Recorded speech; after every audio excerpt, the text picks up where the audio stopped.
we call on all nations to cut off all ties with North Korea. In addition to fully implementing all UN sanctions, all countries should sever diplomatic relations with North Korea.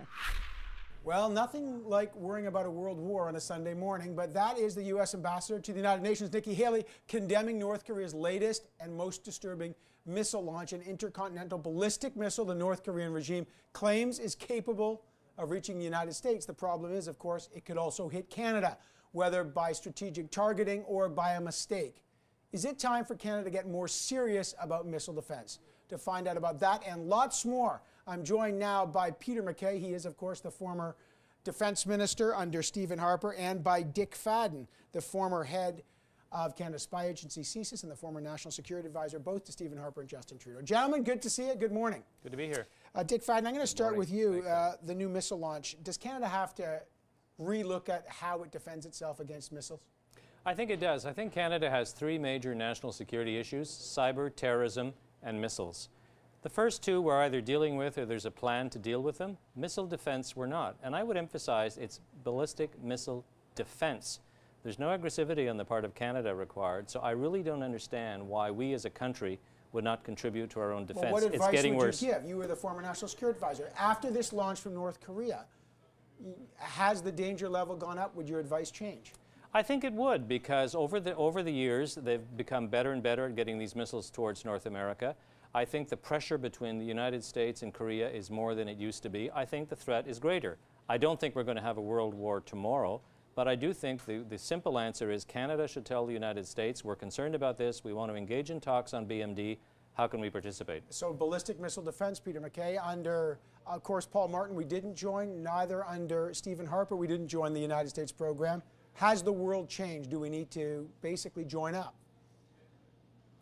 Yes, I agree, and as I often have with Dick Fadden, I think that the dynamic has changed, the threat level has gone up, as has the rhetoric, and there's always the chance of a mistake, a misinterpretation of some of the provocation coming from both sides.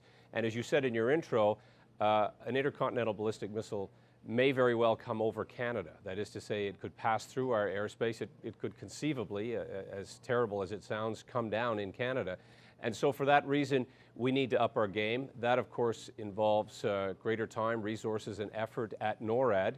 And having a look at intercontinental ballistic missile defense is one thing. An early warning system, a more sophisticated, technologically advanced early warning system in our Arctic is as well an important part of our defense. So we need to be more engaged, more involved. I think those discussions are nascent and they're happening. But at NORAD currently, not having Canadians in the room or not being part of the final decision to take down a missile over our airspace is quite frankly ridiculous and dangerous. All right. Well, you talk about North Korea, but it's related. They're essentially a client state of China. The Prime Minister is in China looking at a free trade deal or a possible trade deal. Dick Fadden, you in the past, when you were in your capacity at CSIS, warned that there's a lot of espionage that goes on, a lot of it cyber related to China.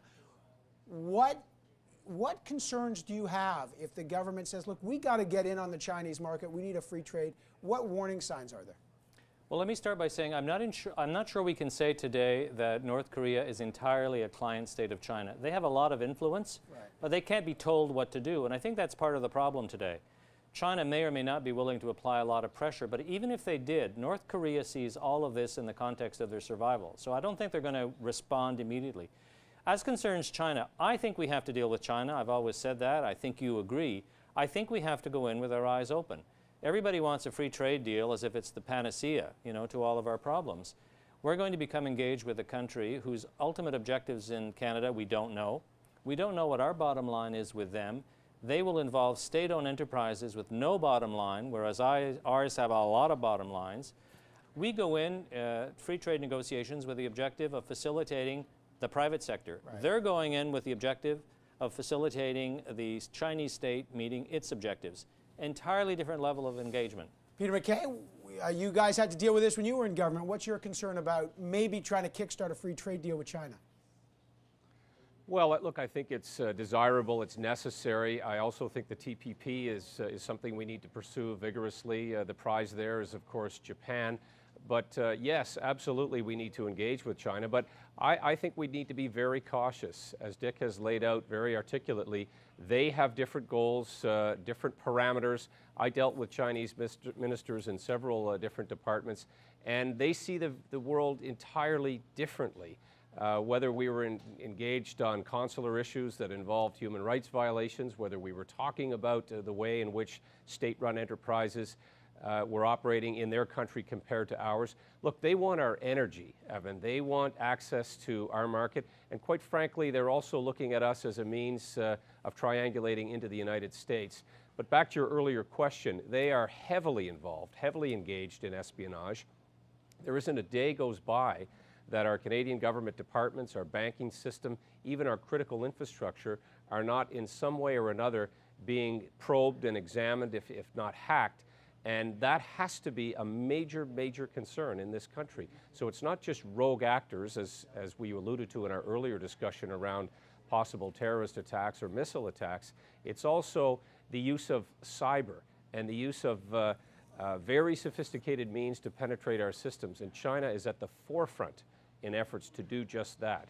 And so we need to have a very clear-eyed vision of what we want and what we're willing to trade and what we're willing to give up or be vulnerable when it comes to these discussions with China. All right, I got to leave it there.